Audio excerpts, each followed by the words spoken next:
Hello, I'm Dr. Mark Rupp, and I'm the Medical Director for the Department of Infection Control and Epidemiology at Nebraska Medicine. After nearly 3 years of the COVID-19 pandemic, conditions and logistical concerns dictate the need for a change in the way Nebraska Medicine cares for inpatients with COVID-19. We have a better understanding of the virus, plentiful supply of personal protective equipment, broader population immunity due to illness or vaccination, and effective therapeutics. There is a need to consolidate pediatric services, and there is concern that patients in COVID units are not able to receive some specialized nursing care.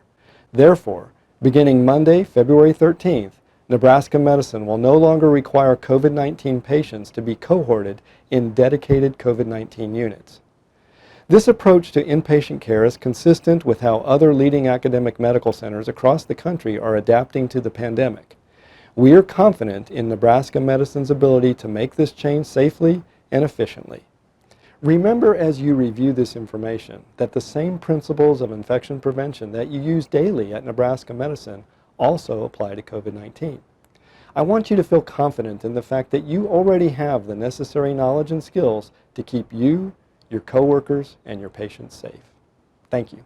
The purpose of this video is to provide guidelines for doffing PPE with ILC, Dover half hood, or 3M helmet PAPR. The materials needed include PPE for doffing partner, procedure mask and gloves, disinfectant wipes, clean gloves, hand sanitizer, and a trash container. The guidelines for doffing are as follows. A doffing partner is preferred and shall assist the healthcare worker in the removal of the healthcare worker's PPE.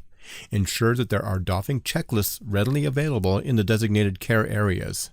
Prior to the healthcare worker leaving the patient care room, ensure that there is a doffing partner available to assist with doffing. Prior to exiting the patient care room, the healthcare worker shall perform hand hygiene on the gloves,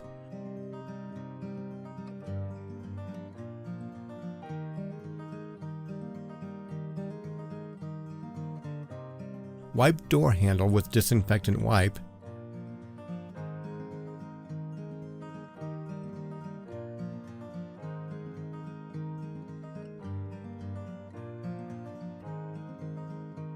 and remove gown and gloves.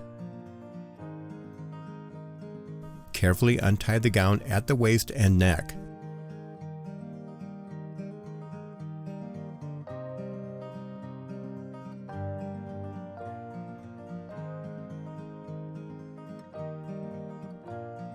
Remove the gown, folding the outside of the gown tightly inward into a ball to contain the contaminated side.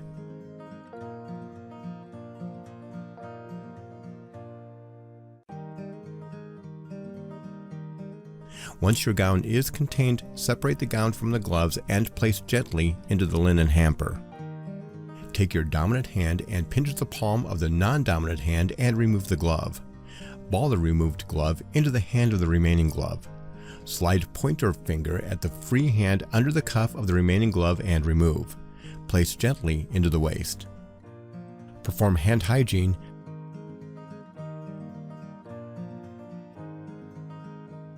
Upon exiting the patient care room, the healthcare worker performs hand hygiene and applies clean gloves.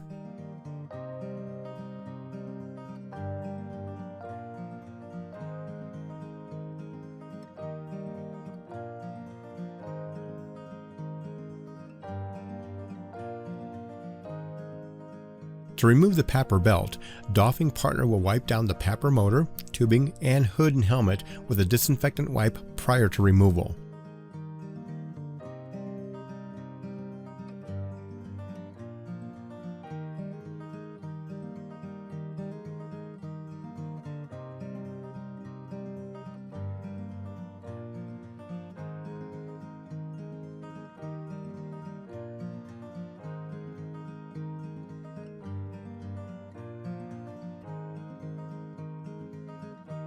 Use a clean wipe for the hood helmet. Be careful not to touch the healthcare worker's skin when wiping down the PAPR surfaces.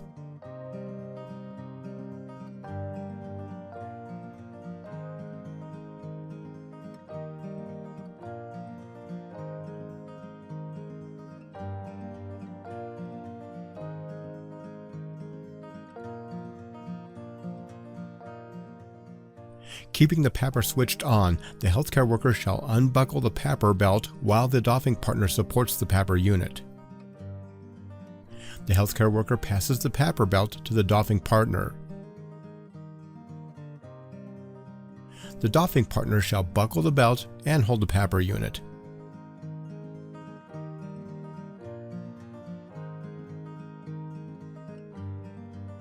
For 3M, the healthcare worker shall remove PAPR helmet by lifting up and away from the face using chin tab and rear knob while doffing partner holds the tubing.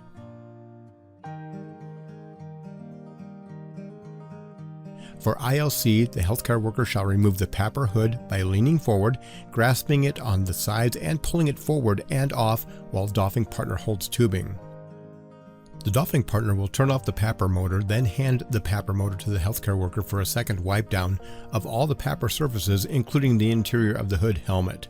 Then, place it in a temporary storage if it will be reused that shift, for example if the patient is on CPAP, BiPAP, or HFNC. Or, if not, wearing it again that shift into the designated storage place for processing. Each healthcare worker will be responsible for monitoring the length of use, as each battery charge should last 8 to 10 hours. If the PAPR was used for an isolated AGP, like intubation or extubating a patient, then PAPRs should be placed in a designated storage container in the room designated as dirty storage for future transport to the centralized reprocessing location. The doffing partner shall remove their gloves,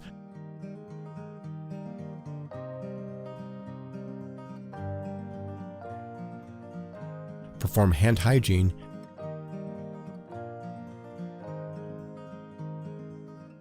remove procedure mask, then perform hand hygiene again.